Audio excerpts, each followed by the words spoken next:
Hi అండి. Hi. Welcome to రక్షితశ్రీ YouTube ఛానల్‌కి welcome అండి. సో, నేను వైష్ణవికి గురించి జరిగిన ఘటన గురించి మాట్లాడాలనుకుంటున్నాను. సో, గైస్ నేను అయితే మాత్రం మా వైష్ణవి ఏ రోజైతే చనిపోయిందో నెక్స్ట్ డే నుంచి కూడా నేను పోయెట్రీ రాస్తున్నాను. అంటే నేను మామూలుగానే పోయెట్రీ రాస్తాను. కానీ వైష్ణవిది ఏదైతే జరిగిందో ఆ ఘటన జరిగినప్పుడు వెంటనే నేను తను రీల్స్ కానీ, తన గురించి గానీ అన్నీ కూడా సెర్చ్ చేసుకొని, చూసాను. చూసి నాకు ఎందుకనో నాకు చాలా బాధనిపిచ్చింది. బాధనిపిచ్చి తన గురించి మొత్తం ఇప్పుడు నేను ఒక్కొక్క పోయెట్రీ రాసి డైలీ యూట్యూబ్‌లోను, అలాగే ఇన్‌స్టాగ్రామ్‌లో కూడా పెట్టడం అంటే జరిగింది. సో, ఇంకోటేంటంటే నా కాన్సెప్ట్ ఇంకోటేంటంటే వైష్ణవి చనిపోయాక నాకు ఒకటే అనిపించింది. ఇలా వైష్ణవి లాంటి అమ్మాయిలు ఎంతోమంది ఇలా అవ్వడం అన్నది చాలా నేను చూస్తూ వచ్చాను. కాదంటే వైష్ణవిది వచ్చేసి బాగా ఎక్కువగా బయటకొచ్చిందనమాట. తను ఒక యూట్యూబర్ కావడం. సో, అలాగే వాళ్ళ బ్రదర్స్ అంతమంది ఉండడం. సో, దానివల్లేంటంటే తన ఘటన చాలా వరకు బయటకొచ్చింది. సో, నేను తన అంటే తన ఏజ్ అమ్మాయిలు ఎవరైతే ఉన్నారో ఎవరైతే ఉంటారో అలాంటి అమ్మాయిలుకి తన లైఫ్ ఏదైతే ఉందో వైష్ణవి లైఫ్ ఏదైతే లైఫ్‌లో ఏదైతే జరిగిందో అది ఆడపిల్లలందరికీ కూడా తెలియాలి. తెలియాలి. అలాగే జాగ్రత్తగా లేకపోతే ఏం జరుగుతుంది అన్నది కూడా వైష్ణవి లైఫ్‌ని చూపించాలి అని అనుకున్నాననమాట. నా మాటల్లో, నా పోయెట్రీలో ప్రతి ఆడపిల్లకి ఈ విషయాన్ని గుర్తు చేయాలని అనుకుని ప్రతి పోయెట్రీలో కూడా నేను తన గురించి జరిగిన విషయాల గురించి, అలాగే తన గురించి వాళ్ళ మదరు, వాళ్ళ అన్నయ్యలు పడే బాధ గురించి, వాళ్ళ కుటుంబం ఎంత బాధపడుతుంది అన్నదాని అంటే ఒక ఆడపిల్ల అలా అయిపోతే ఏం జరుగుతుంది? ఇంట్లో వాళ్ళెలాగా ఎంత బాధపడతారు? ఏంటి? అన్నది ఇప్పుడు పిల్లలకి అర్థం కావాలని చెప్పేసి నేను చాలా చాలా కోరుకుంటున్నానండి. సో, అలా కోరుకునే ప్రతీదీ కూడా నేను పోయెట్రీ రూపంలో రాసి నేను పెట్టడం అయితే జరిగింది. అయితే నేనేదైతే అనుకున్నానో అంటే ఇప్పుడు ఏ వైష్ణవి అయితే ఉందో వైష్ణవి ఏజ్ పిల్లలు ఎవరైతే ఉన్నారో అలాంటి వాళ్ళందరికీ ఆ అమ్మాయి జీవితం అందరికి రీచ్ అవ్వాలి. రీచ్ అయ్యి ఆ అమ్మాయి కూడా చాలా తెలివైంది. వైష్ణవి చాలా తెలివైన అమ్మాయి.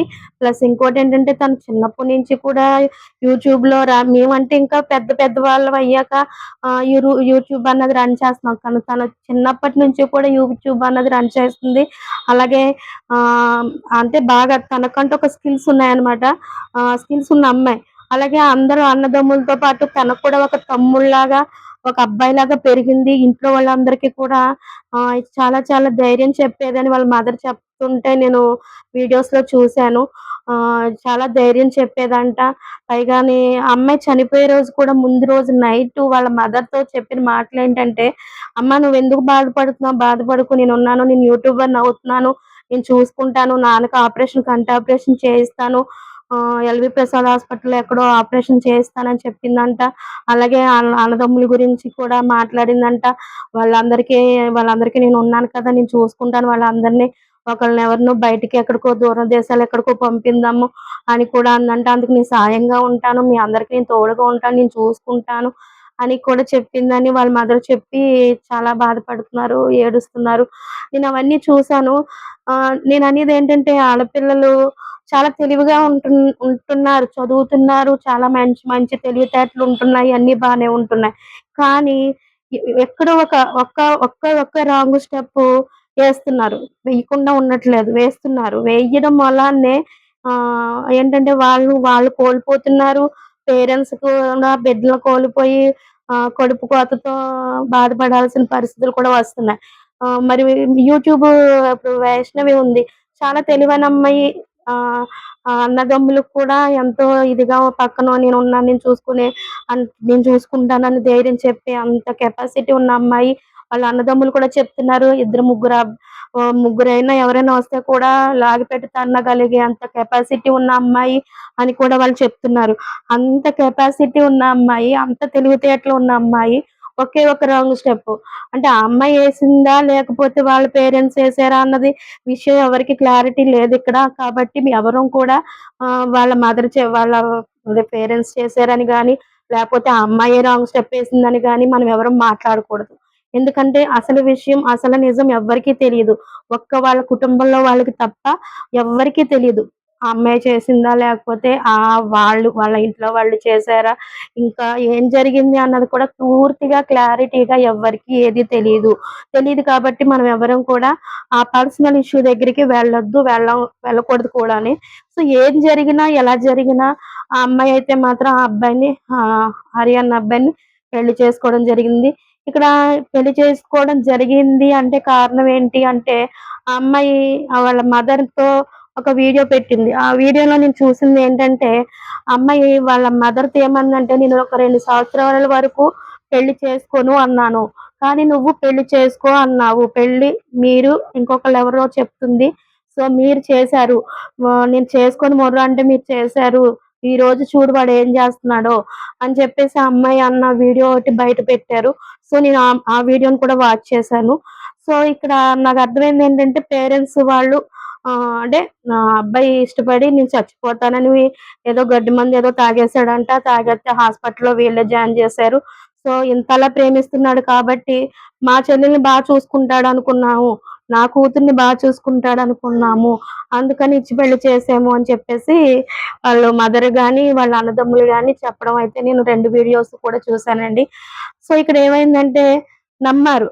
నమ్మకం. అవతల వాడు వాడుకున్నదేంటంటే నమ్మకం వాడుకున్నాడు. వీళ్ళ నమ్మకాన్ని వాడుకొని ఆ అమ్మాయిని పెళ్లి చేసుకున్నాడు. వాడు పెళ్లి ఎందుకు చేసుకున్నాడు? నిజంగా ఇష్టపడి పెళ్లి చేసుకున్నాడా? లేకపోతే ఇష్టపడి పెళ్లి చేసుకున్నాక వాళ్ళ మదర్, వాళ్ళ అన్నయ్యలు చెప్పిన దాని వల్ల బుర్ర మారిపోయి ఇలా చేసాడా? అది కూడా క్లారిటీ లేదు. ఒకేళ నిజంగా లవ్ చేసి ఉండుంటే ఒకేళ తాగాడేమో, ఒకేళ మందు తాగాడేమో. మందు తాగిన వాళ్ళని పాపం వీళ్ళు నిజంగానే ప్రేమించాడు కదా అని పెళ్లి చేసారేమో. కరెక్టే. ఇక్కడ వరకు నమ్మారు. నమ్మకం అన్నది వాడు వాడుకున్నాడు. వీళ్ళ నమ్మకాన్ని వాళ్ళు వాడుకున్నాడు. వాడుకున్న తర్వాత వాడేదైతే టార్గెట్ ఎవరు వైష్ణవిని టార్గెట్ చేశాడో, సో వైష్ణవిని పెళ్లి చేసుకున్నాడు.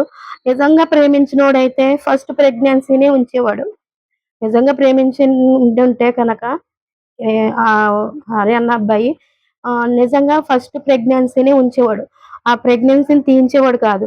ఇక్కడే అర్థమైపోవాలి. వాళ్ళ పేరెంట్స్‌కి గాని, ఆ అమ్మాయికి గాని ఎవరికైనా కూడా ఈ ఈ అబ్బాయి కరెక్ట్ కాదు అన్న విషయం ఎప్పుడైతే ఈ అమ్మాయికి ప్రెగ్నెన్సీ తీయించాడో ఆ రోజునే అర్థం చేసుకోవాలి. సో, నిజంగా ఒకవేళ అర్థమయ్యి అప్పటినుంచి వైష్ణవి బాధపడుతుందా? తనలో తనే కుమిలిపోయిందా? ఎవరికీ చెప్పుకోలేకపోయిందా? అన్నది రెండో విషయం ఇక్కడ. సో, ఆడపిల్లలు ఏంటంటే గమ్ముని పెళ్ళిళ్ళయిపోయాక అత్తారింట్లో ఏదైతే జరిగినాయో ఆ విషయాలు గమ్ముని బయటకి చెప్పడానికి సంకోచిస్తారనమాట. బయటకి చెప్పలేరు గమ్ముని ఏ విషయాన్ని. ఎందుకంటే అది చేసుకున్న భర్తని ఎక్కడ తలవంపులు చేసిన వాళ్ళం అవుతామో అన్న భయంతో జరిగిన విషయాన్ని బయటికి గమ్ముని ఎక్స్‌ప్రెస్ చెయ్యరు. చెప్పరు. ఆ అమ్మాయనే కాదు. ఆ పొజిషన్‌లో నేనున్నా అంతే, మీరున్నా అంతే, ఎవరైనా అంతే. ఏ ఆడపిల్ల అయినా కూడా ఏంటంటే హస్బెండ్‌ని బయట పెట్టడానికి చాలా వరకు ఆలోచిస్తది. బయట పెట్టదు. 90% బయటకి పెట్టదు. సో, అదే పని వైష్ణవి కూడా చేసింది. ఒక పెళ్ళైన ఆడపిల్ల ఏ మెంటాలిటీతో ఆలోచిస్తుందో అదే మెంటాలిటీతో వైష్ణవి కూడా ఆలోచించి బయటికి చెప్పలేకపోయింది.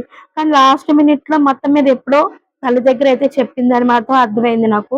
ఎందుకంటే తల్లికి, అబ్బాయికి, వైష్ణవికి ముగ్గురికి మధ్య జరిగిన ఒక కన్వర్జేషన్ ఏదైతే ఉందో దాన్ని వీడియోని తను బయటకి పెట్టేసింది కదా! సో, అది బయటకొచ్చింది కాబట్టి తల్లికి చెప్పిందని మాత్రం అర్థమవుతుంది. కానీ అందులో ఒక అతని బ్రదర్ అయితే మాత్రం అసల నేను పెళ్ళే చెయ్యొద్దన్నాను. అబ్బాయి కరెక్ట్ కాదు అన్నాను. అయినా కూడా వాళ్ళు నా మాట వినకుండా పెళ్లి చేశారు అని అందులో ఒక అన్నగారైతే చెప్తున్నాడు. సో, ఇక్కడ కొంతమందికి ఇష్టం ఉంది ఆ పెళ్లి జరగడం. కొంతమందికి ఇష్టం లేదు. ఇంకోటేంటంటే వైష్ణవి కూడా 2 ఇయర్స్ వరకు మ్యారేజ్ చేసుకోవాలని అనుకోలేదు. సో, ఇక్కడేంటంటే ఆ పిల్లాడు బెదిరించి చచ్చిపోతాను అన్నాడని చెప్పి వీళ్ళు పెళ్లి చేయడం అన్నది జరిగింది. దానివల్ల ఈరోజు వైష్ణవిని కోల్పోయారు. చాలా చాలా అనుభవిస్తున్నారు. సో, ఇప్పుడు నేననేదేంటంటే ఇదంతా నేనెందుకు ఎక్స్‌ప్లెయిన్ చేస్తున్నానంటే కారణం ఈ వీడియో చూసి ఏ ఆడపిల్లైనా సరే నేను చెప్పేదేంటంటే ఎవడో చచ్చిపోతానన్నాడు అని మీ జీవితాన్ని నాశనం చేసుకోకండి.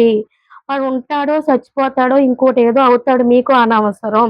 మీ వరకు ఏ ఆడపిల్లకైనా మెయిన్ మీకు కావాల్సింది ఏంటంటే ప్రొటెక్షన్. ప్రొటెక్షన్ కావాలి. ఆ ప్రొటెక్షన్ ఎక్కడి నుంచొస్తది? ఆ ప్రొటెక్షన్ ఎవ్వరిస్తారు? అంటే మీకు నమ్మిన వ్యక్తులు మాత్రమే ఇస్తారు ప్రొటెక్షను. ఆ నమ్మిన వ్యక్తులెవరు? నీ చుట్టూ ఉన్న నీ అన్నగారు, నీ తల్లిదండ్రులు మాత్రమే ఆ ప్రొటెక్షన్ ఇస్తారు. ఎవడో 2 నెలల క్రితమో, 3 నెలల క్రితమో నీ లైఫ్‌లోకు నువ్వు బాగున్నావని వచ్చిన వాడు నీకు ప్రొటెక్షన్ ఇస్తాడని నువ్వెలా నమ్ముతున్నావు? నేను అడిగే ఫస్ట్ క్వెషన్, ప్రతి ఆడపిల్లని అడిగే క్వెషన్ ఇదే నేను. ఏంటంటే నిన్న కాక మొన్న పరిచయమైన వ్యక్తి ఎవరైతే ఉన్నారో నిజంగా లవ్ చేసుండొచ్చు. నిజంగా లవ్ అయ్యుండొచ్చు. ఓకే. నిజంగా అబ్బాయి లవ్ చేస్తున్నాడే అనుకుందామండి. ఒకేళ. సో, నేను చెప్పేదేంటంటే ఫస్ట్ అమ్మాయిని నేను చెప్పేదేంటంటే సో, లవ్ చేసాడు. నువ్వు యాక్సెప్ట్ చెయ్యకు. నువ్వు ఆ అబ్బాయి కరెక్టోడైతే నువ్వు పూర్తిగా స్టేబుల్‌గా నువ్వు నిలబడి నీకు అంత మెచ్యూరిటీ వచ్చే వరకు వాడాగుతాడు. నీ మీద అంత ఇంట్రెస్ట్ ఉన్నవాడైతే వాడాగుతాడు. సో, నువ్వు వెంటనే పెళ్లి చేసుకో లేపోతే నేను చచ్చిపోతానన్న వాడైతే మాత్రం వాడి మాటలు ఎప్పుడు నమ్మకండి. మీరు ఎప్పుడు కూడా నమ్మొద్దు. మీకు ప్రొటెక్షన్ అవసరము. ఆడపిల్లలకి నేను చెప్పేదేంటంటే మీకు ప్రొటెక్షన్ అవసరం. ఆ ప్రొటెక్షన్ ఎక్కడి నుంచొస్తది? ఆ ప్రొటెక్షను 2, 3 నెలల క్రితమో లేపోతే సంవత్సరం క్రితమో మీకు పరిచయమైన వ్యక్తి వల్ల మీకు ప్రొటెక్షన్ వస్తదని నమ్మకండి. అయన్నీ అబద్ధాలు. అవి నమ్మే విషయాలు కాదు. అలాంటి వాళ్ళు పైకి మాత్రమే నటిస్తారు. లోపలంతా వాళ్ళ మనసు ఎలా ఉంటదంటే ఒక పులి ఒక సింహం లోపల అలాగా జంతువులుంటాయన్నమాట. పైకి మాత్రం నవ్వులు విసురుతా ఉంటారు. లోపల కత్తులు దాచుకొని ఉంటారు. కత్తులే దాచుకొని ఉంటారమ్మా. ఆడపిల్లలందరికీ నేను చెప్పేది ఒకటే. వాళ్ళు పైకి మాత్రమే కనిపిస్తారు. పైకి మాత్రమే అందంగా కనిపిస్తారు. లోపలంతా కూడా కత్తులు దాచుకొని ఉంటారు. కత్తులు, రంపాలు ఇప్పుడు ఒక ఆడదాన్ని ఎలా చంపుతున్నారు మగవాళ్ళంటే కత్తులు పట్టుకొని నరికేస్తున్నారు. చేతులు నరికేస్తున్నారు. కాళ్ళు నరికేస్తున్నారు. ఎక్కడికక్కడ ఏ పాటుకా పాటు నరికేసి ఫ్రిడ్జుల్లో పెడుతున్నారు. లేపోతే కుక్కర్‌లో ఏసి ఉడికిస్తున్నారు. లేపోతే తీసుకెళ్ళి ఏ చెరువుల్లోనో, ఏ గోదాట్లోనో, ఏ సముద్రంలోనో ఎక్కడో దుక్కుని కలిపేస్తున్నారు. కనీసం తల్లిదండ్రులకి బాడీ కూడా దక్కట్లేదమ్మా. మీ బాడీలు కూడా దక్కట్లేదు. కనీసం చచ్చిపోయాక బూడిదో ఏదో ఒకటి నా బిడ్డది అని నేను ఆడబిడ్డల్ని కన్న ఆడపిల్లల తల్లిదండ్రులకి కనీసం బూడిద కూడా దక్కని పరిస్థితులొచ్చేసింది. అలా చంపుతున్నారు. చంపే మగాళ్ళు అలా చంపుతున్నారు ఆడబిడ్డలని. కాబట్టి నేను చెప్పేదేంటంటే ప్రతి ఆడపిల్ల గుర్తుపెట్టుకోవాల్సింది, ప్రతి ఆడపిల్ల గమనించాల్సింది ఏంటంటే, ఒక అబ్బాయొచ్చి ఒకవేళ మిమ్మల్ని ప్రేమిస్తున్నాను అంటే కనక వెంటనే యాక్సెప్ట్ చేసేసి, అయ్యో! నా కోసం చచ్చిపోతానన్నాడు. కాబట్టి నేను యాక్సెప్ట్ చేయకపోతే ఏమైపోతాడో, నేనేమో ఒక ప్రాణం తీసేసిన దాన్నయిపోతానేమో అని నువ్వనుకోకు. నువ్వు ప్రాణం తీసేస్తున్నానని బాధపడ్డానికి నువ్వు రోజు ప్రతి ఆదివారం సండే రోజున మీ నాన్న కూర తీసుకొస్తుంటే శుభ్రంగా చికెన్ తింటున్నావా లేదా? ఆ కోడిని చంపుకునే తింటున్నావు. చంపకుండా తినట్లేదు కదా! సో, ఇది కూడా అలాగే అనుకోండి. అలాగే అనుకోండి. సత్తే సత్తాడు. ఆడు మీకోసం కాదు, మీకోసమే పుట్టాడు పర్టిక్యులర్‌గా మీకోసమే పుట్టలేదాడు. ఇప్పుడు నువ్వు కాదు అంటే ఒక నెల, ఒక 2 నెలలు బాధపడతాడు. తర్వాత మళ్ళీ ఇంకో దాని కనీసం నెల కూడా అక్కర్లేదు వాళ్ళకి. నెక్స్ట్ వీక్ ఇంకో దాన్ని, ఇంకో గల్లీలో ఇంకో అమ్మాయిని వెతుక్కుంటాడాడు. కాబట్టి మీరు అలాంటివి ఏమి అంత మరీ ఎమోషనల్ అయిపోయి నా కోసం చచ్చిపోతాడేమో అని మీరు అలాంటివి ఏమీ పెట్టుకోకండమ్మా తల్లులారా. ఎందుకంటే మిమ్మల్ని 22 ఏళ్ళు, 25 ఏళ్ళు మేము ఎంతో ప్రొటెక్షన్‌గా పెంచుకొస్తున్నాం. మీరు వేసే ప్రతి అడుగులోనూ, మీరు వేసే ప్రతి దాంట్లోని మా చెయ్య మేము ఇలా పట్టుకొని మిమ్మల్ని నడిపిస్తున్నాం. మీ పేరెంట్స్ అయిన మేము ఇలా చెయ్యి పట్టుకొని నడిపిస్తున్నాం. కాబట్టి మేమెందుకు అంత గట్టిగా పట్టుకొని మిమ్మల్ని నడిపిస్తున్నాము? మేమెందుకు అంత గట్టిగా మీ చుట్టూ తిరుగుతున్నాము? మీ మనసుల చుట్టూ మేమెందుకు ప్రొటెక్షన్ ఏర్పాటు చేసుకుంటున్నాము? అన్నది ఒకసారి ఆలోచించండి. మీరు సంపాదించాలని అని కాదు మాకు కావాల్సింది. మీరు ప్రొటెక్షన్‌గా ఉండాలి. మీరు మీ కాళ్ళ మీద నిలబడాలి. మీరు ఇంకొకళ్ళ దగ్గర చెయ్యి చాపకూడదు. మళ్ళీ మీరు ఇంకొకళ్ళ మీద ఆధారపడకూడదు అని ఆడపిల్లల తల్లిదండ్రులందరం కూడా మేము అలా ఆలోచిస్తున్నాము. మేము అలా ఆలోచించుకుంటున్నాము. కానీ మీరేం చేస్తున్నారు? ఇంత ప్రొటెక్షన్‌గా మేము ఆలోచిస్తున్నాము. 24 అవర్స్ మీ చదువుల కోసం, మీకోసం ఆలోచించే మా మాటలు వదిలేస్తున్నారు. మేము ఈ కోపంలో అనేరు ఒక 2 మాటల్ని, 4 మాటల్ని గట్టిగా పట్టేసుకుంటున్నారు. పట్టేసుకొని ఎవడో వచ్చి 4 అందమైన మాటలు చెప్పేసరికి మీరు వాళ్ళ వైపు మొగ్గు చూపుతున్నారు. వాడు చెప్పింది నమ్మేస్తున్నారు. పేరెంట్స్‌గా ఇన్నేళ్లు పెంచిన మా ప్రేమ ఏ మూలకెళ్ళిపోతుంది? ఎక్కడికెళ్ళిపోతుంది? మా ప్రేమంతా ఏ మూలకెళ్ళిపోతుంది? నాకర్థం కావని విషయం ఏంటంటే, ఇంతలా ప్రొటెక్షన్‌గా, ఎంతో ప్రేమగా మాకు కావాల్సినవి కూడా మేము పక్కన పెట్టేసి, ప్రతీదీ మీకోసం ఆలోచించి, మీకు కావాల్సిన వాటి గురించి ఆలోచించే మమ్మల్ని వదిలేసి, నిన్న కాక మొన్న వచ్చి 2 రోజుల్లో పరిచయమైన వ్యక్తిని ఇష్టపడి వాడితో పెళ్ళని చెప్పి సరే నువ్వెక్కడ చచ్చిపోతావో ఆడు చచ్చిపోవడం పక్కన పెట్టు. నువ్వెక్కడ చచ్చిపోతావో అని నీ పెళ్ళికి, నీ ప్రేమకి ఒప్పుకున్న నీ పేరెంట్స్ రేపొద్దున పెళ్ళయ్యాక నిన్నాడు చంపేస్తే వీళ్ళ బాధ ఎంతలా ఉంటదో తెలుసా? ఆళ్ళ బాధ ఎలా ఉంటదంటే, ఆ టైంలో నువ్వే టైంలో అయితే నువ్వు ఆ అబ్బాయిని ప్రేమించానని చెప్పి ఆడు చచ్చిపోతాడని నువ్వు అన్నావని పెళ్లి చేసి నిన్ను పంపించారో, ఆ రోజు మేమెందుకు ఆ పిల్లని ఆపలేకపోయాము అని చెప్పి నెత్తి నోరు బాదుకుంటారు. నెత్తి నోరు బాదుకొని చచ్చిపోతారమ్మా ఆళ్ళు. నెత్తి నోరు బాదుకొని చచ్చిపోతారు. సో, కాబట్టి ప్రతి ఆడపిల్ల ఒకటే గుర్తుపెట్టుకోండి. ఏ మగాడు కరెక్ట్ కాదు. ఎవడైనా సరే నిజంగా నేను చెప్తున్నాను. పెళ్లయ్యి నేను 25 ఏళ్ళు, 20 ఏళ్ళు కాపురం చేసిన మగోడే ఆడదాన్ని పట్టించుకోవట్లేదు. ఇంకో ఆడదాని దగ్గరికెళ్ళి ఇంకో ఆడదానితో తిరుగుతున్నాడు. అలాంటిది తొక్కలో ప్రేమ 2 నెలల ప్రేమ, 1 నెల ప్రేమకి నీకోసం వాడు చచ్చిపోతాడా? ఎలా చచ్చిపోతాడని నువ్వు నమ్ముతున్నావు? వాడు చెప్తే మాత్రం నువ్వెలా నమ్ముతున్నావు?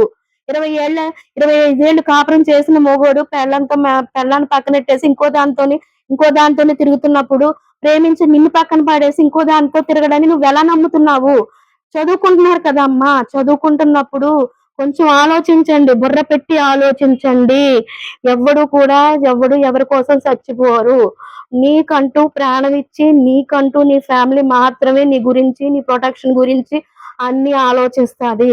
కాబట్టి ఒకేళ నేను చచ్చిపోతాను అని నిజంగానే ఏదైనా చేస్తే గనక నేను నువ్వొకటే చెప్పు. నేను పెళ్లి చేసుకుంటాను అనే వరకు నువ్వు నా జోలికి రాకు, నన్ను డిస్టర్బ్ చేయకు. అప్పుడు నమ్ముతాను నేను నీ ప్రేమనే అని చెప్పు.